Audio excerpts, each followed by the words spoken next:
안녕하세요. 개념도 없고 손버릇도 더러운 신우 때문에 지금 남편하고 대판 싸우고 이혼까지 생각 중인 30대 여성입니다. 사람이 살면서 실수 한 번쯤은 할 수 있다고 생각해요. 저도 그렇고요. 하지만 정말 중요한 건 스스로 반성하고 용서를 구하는 태도가 아닐까요? 그런데 저희 신우는 끝까지 남 탓하기에만 급급하고 자기 잘못은 곧 죽어도 인정하려고 하질 않네요. 그래서 이번에 제대로 참교육 좀 시켜주려니까 남편이 그래도 지핏줄이라고 아주 난리를 쳐요. 어린애도 아닌데 말로 잘 타이르면 되는 거 아니냐면서요. 어휴, 도무지 말이 통해야 말이죠.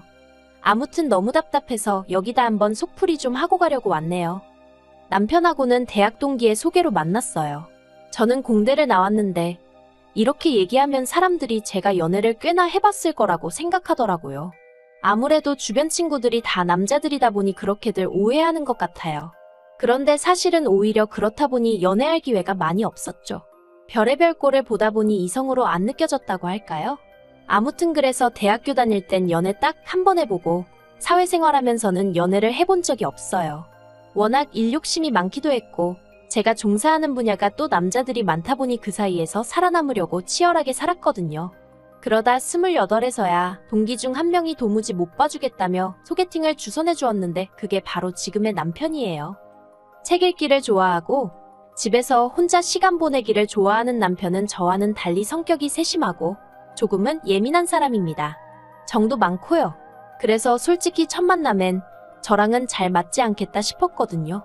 그런데 이게 웬걸요. 두 번, 세 번 만남이 거듭될수록 제가 갖고 있지 않은 남편의 장점들이 눈에 들어왔고 또 그게 좋아 보이대요.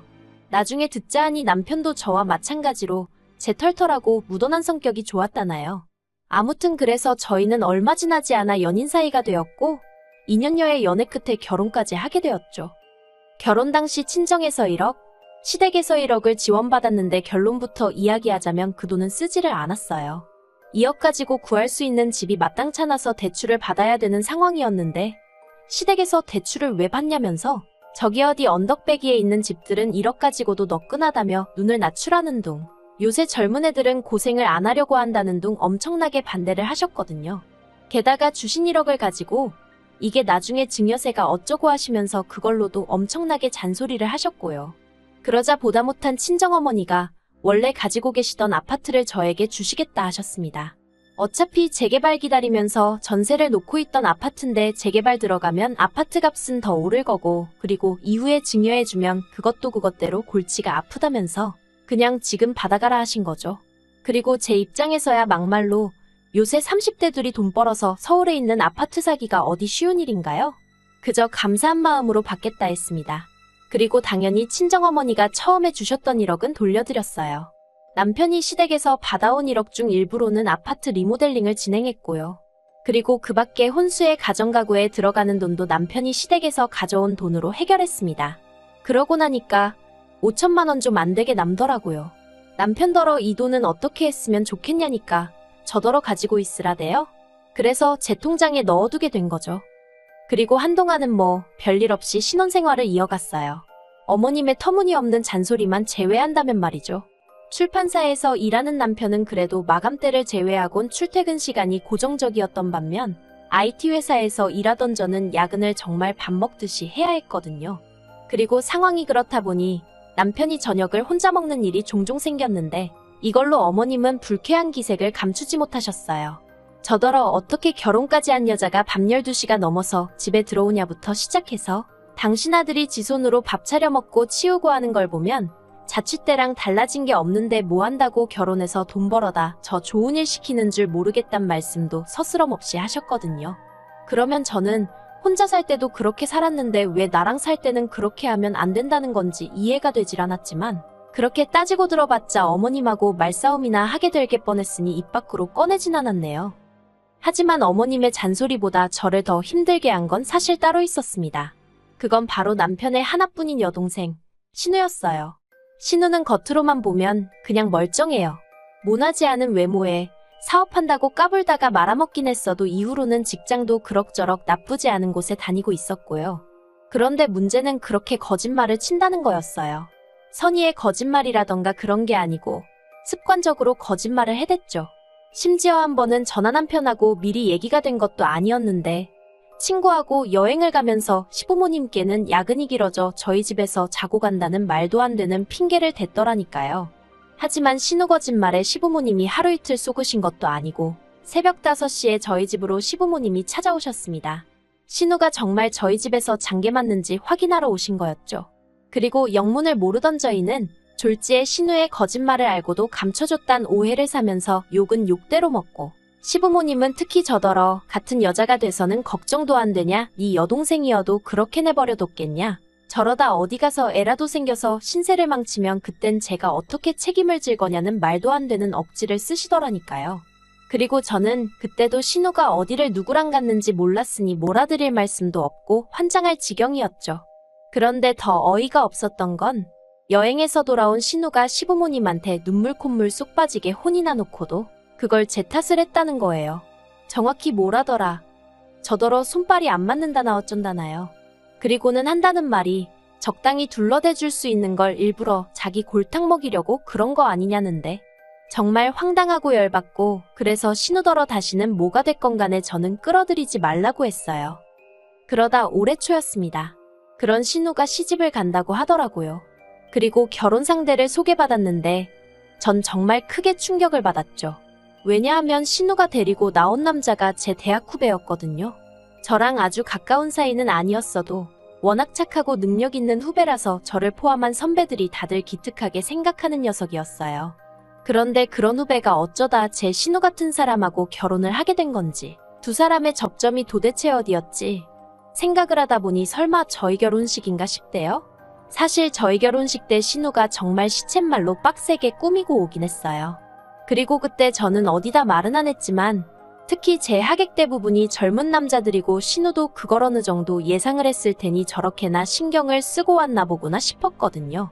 그런데 아니나 다를까 그때 결혼식에서 신우가 제 후배한테 먼저 반했고 이후로 제 블로그를 통해서 후배 연락처를 알아냈다고요. 그리고는 또다시 저를 팔아서 연락을 하고 그리고 이런 과정을 제가 전혀 알지 못했던 이유는 그 블로그는 제가 한참을 사용하지 않고 있기도 했고 신우가 제 후배더러 제가 워낙에 엄해서 자기가 연애하는 걸 알면 크게 나무랄 거라고 그러니 비밀로 하자고 했다나 어쩐다나요. 아무튼 뭐 젊은 남녀 둘이서 서로 좋아 만나게 되었다는데 거기다 대고 왜 나를 팔았냐 어쨌냐 하고 따지고 들기도 뭐하고 그래서 축하한다는 말 말고는 아무 말도 안 했습니다. 그런데 그 일이 있고 나서 며칠 뒤 이제 신우 결혼에 대해서 상의도 하고 그러자며 어머님이 가족 모임을 주선하셨고 그렇게 온 가족이 모이게 되었어요. 그리고 잠깐 어머님이 자리를 비우신 사이에 신우가 저희 남편더러 오빠는 결혼할 때 얼마나 받았어? 하고 묻더라고요. 그러자 남편이 1억인가 하는데 저는 순간 아차 싶었습니다. 신우의 눈빛이 확 변하는 게 보였거든요. 그리고는 곧이어 어머님이 돌아오셨는데 신우가 어머님더러 왜 오빠는 1억이고 나는 3천이야 하는 거예요. 그러자 어머님이 남편과 저를 번갈아가며 쏘아보셨고 저희야 뭐 할 말이 없으니 가만히 있었죠. 솔직히 저희가 잘못한 것도 아니었는데 말이에요. 아무튼 어머님께서는 이내 신우를 보시더니 원래 너도 1억 해주려고 했는데 네가 사업이니 뭐니 하면서 가져다 쓴 돈이 얼마냐면서 그래서 3천밖에 못 해주는 거라고 내가 너 사업자금 대줄 때 한번 얘기하지 않았냐 하시더라고요. 하지만 신우는 그건 그거고 이건 이거라면서 자기도 1억을 해달라고 떼를 쓰고 난리도 아니었어요. 그래서 결국 제대로 된 상의도 못하고 파토가 나고 말았죠. 그런데 며칠 뒤 신우가 연락도 없이 저희 집에 찾아왔습니다. 그때가 밤 9시를 좀 넘은 시간이었는데 눈물 콧물 범벅이 돼서 왔더라고요. 제가 무슨 일이냐고 하니까 신우가 엉엉 울더니 자기 이제 어떻게 하냐면서 차였답니다. 제 후배가 신우더러 헤어지자고 했대요. 그래서 이유가 뭐냐니까 신우가 또 훌쩍훌쩍 울면서 하는 말이 자기가 결혼자금 문제로 너무너무 속상해서 친구들이랑 술을 좀 마셨는데 그걸 후배가 알고서는 헤어지자고 했다는 거예요. 솔직히 납득이 안 됐습니다. 후배도 사회생활을 하는데 설마 술 좀 마셨다고 헤어지자고 했겠나 싶어서요. 그래서 정말 그 이유 때문에 차였냐니까 신우가 멈칫하더니 자기가 솔직히 말할 테니 저더러 도와줘야 한다대요. 그래서 일단 말해보라니까 사실은 후배랑 약속을 했었답니다. 다른 건 다 좋은데 늦게까지 술 먹는 거랑 거짓말하는 것만 하지 않기로요. 사실 저희 신우가 술도 워낙에 좋아해서 마셨다 하면 새벽 3시, 4시까지 마시는 일이 다반사다 보니 아무래도 결혼 상대 입장에선 걱정이 될 수밖에 없었겠죠. 게다가 거짓말 문제야 뭐? 이 세상에 거짓말하는 사람을 좋아하는 사람이 누가 있겠어요? 아무튼 신우도 알겠다고 했고, 그리고 신우 말로는 여지껏 잘 지켜왔었는데 결혼 자금 문제로 너무 속상해서 술을 안 먹고는 못 배기겠더래요. 그런데 불러낼 사람이 마땅치 않아서 전 남자친구랑 만나서 마셨는데 그걸 차마 후배한테 말할 수가 없어서 아는 언니 집에서 영화 보고 그런다며 거짓말을 했고, 그런데 뭐 한마디로 걸린 거죠. 그리고 후배 입장에선 그렇게 치밀하게 거짓말을 하고 전 남자친구랑 새벽까지 술을 마셨다는 걸 용서할 수 없다고 하더랍니다. 그리고 솔직히 듣는 내내 차일만 했다는 생각밖에 안 들던걸요. 아무튼 뭐 제가 도와줄 만한 상황이 아닌 건 확실했어요. 그래서 신우더러 미안하지만 내가 어떻게 해줄 일이 아닌 것 같다 했습니다. 두 사람의 신뢰 문제인데 그걸 내가 어떻게 해결해 주겠냐고. 그랬더니 신우가 한숨을 푹 내쉬더니 언니가 그럴 줄은 몰랐다면서 실망이네 어쩌네 하더니 그럼 하룻밤 재워주기나 하라나요. 그래서 알겠다 하고 자고 가라고 했어요. 그리고 그 일이 있고 한 달쯤 지났을 때였습니다. 그 사이 신우는 결국 파혼을 당했고, 신우의 파혼을 방관했다는 이유로 저는 시부모님한테 말 그대로 역적이 되어 있는 상황이었죠. 그래서 스트레스가 정말 이만저만이 아니었네요. 그런데 그러던 어느 날 하루는 은행에 볼 일이 있어 갔는데 제 통장 잔고가 안 맞더라고요. 어이가 없었죠. 남편이 결혼할 때 가지고 온 돈 중 쓰고 남은 돈을 넣어놓은 이후로 손도 안 대던 통장이었으니까요. 이게 무슨 일인가 놀라서 통장 정리를 해보니 지난 한 달 동안 편의점부터 시작해서 명품관까지 체크카드로 자그만치 630만 원이 결제되어 있었습니다. 그래서 은행 직원한테 이게 다 뭔지 모르겠다. 나는 결제가 되었다는 문자를 받은 적도 없다 하니까 연락처 하나를 확인해 주는데 앞불싸 제가 예전에 쓰던 번호더라고요. 그래서 전혀 모르고 있었던 거죠. 경찰에 신고를 해야 하나? 어떻게 해야 하나 신고를 하면 잡을 수는 있는 건가? 전혀 눈치채지 못하고 있던 제 자신을 탓하기 시작하면서 남편에겐 어떻게 말을 해야 할지 여러 가지로 속상하고 갑갑하고 스스로 한심하고 정말 죽을 맛이었어요. 그리고는 집으로 돌아오니 남편이 제 얼굴을 보고는 무슨 일이라도 있냐고 묻길래 잠깐 고민하다 결국 솔직히 털어놓았습니다. 가지고 다닌 적도 없는 카드인데 이렇게 빠져나가고 있는 줄 몰랐다고. 속상하다고요. 그러자 남편도 황당해하면서 저더러 안 들고 다닌 거 확실하냐고 묻대요. 그리고는 한번 어디서 썼는지 보자고 하는데 그렇게 둘이 한참을 들여다보다 보니까 계속해서 낯익은 지역이 눈에 띄더라고요. 제가 남편더러 여기 왜 이렇게 익숙하지 하니까 남편도 그렇다고. 그러다 불현듯 떠오른 게 바로 신우 직장이 있는 동네였어요. 그리고 그제서야 설마 싶은 생각이 들고 시기상으로 신우가 저희 집에서 자고 간 무렵부터 카드가 쓰였거든요. 그래서 저는 혹시 설마 싶은 마음으로 신우에게 카드가 분실되어 경찰에 신고할 거라는 이야기를 흘렸습니다. 신우 반응을 한번 보려는 생각이었죠. 그리고 혹시나가 역시나라고 신우가 제 예상보다 더 화들짝 놀라더라고요.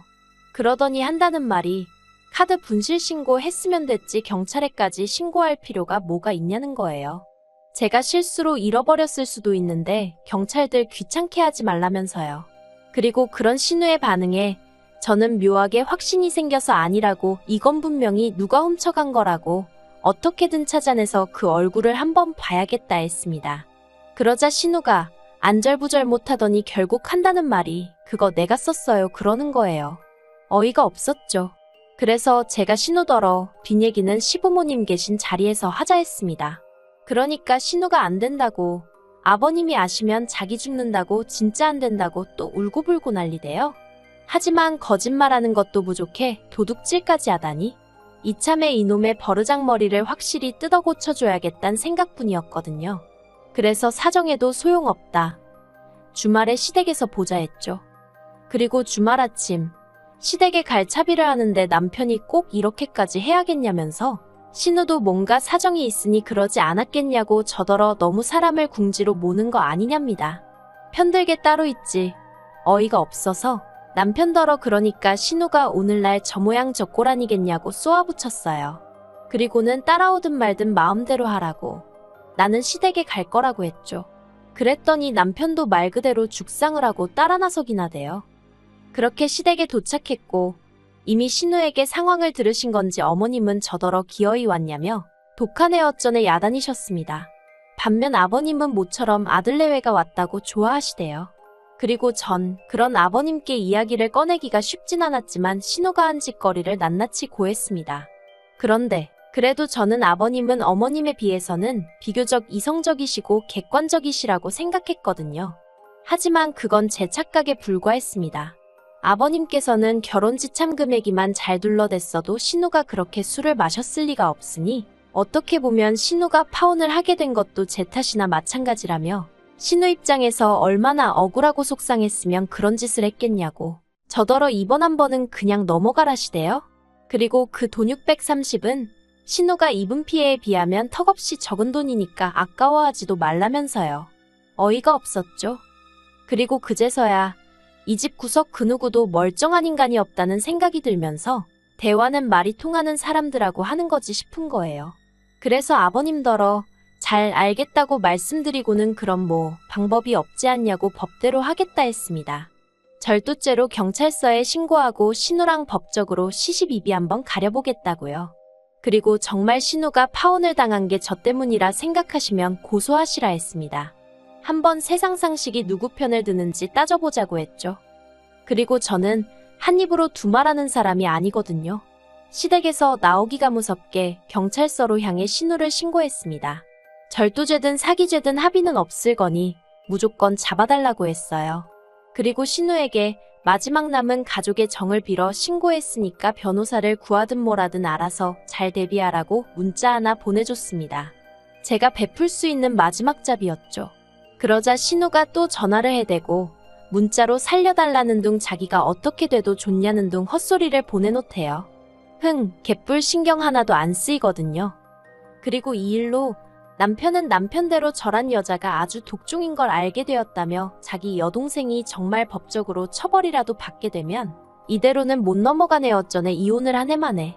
그래서 그까짓 이혼 하자고 했어요. 참나 지랑 이혼하는 게 뭐 얼마나 겁나는 일인 줄 알고 그런 걸로 협박을 하는 건지. 정말 웃기는 집구석인 거 맞죠?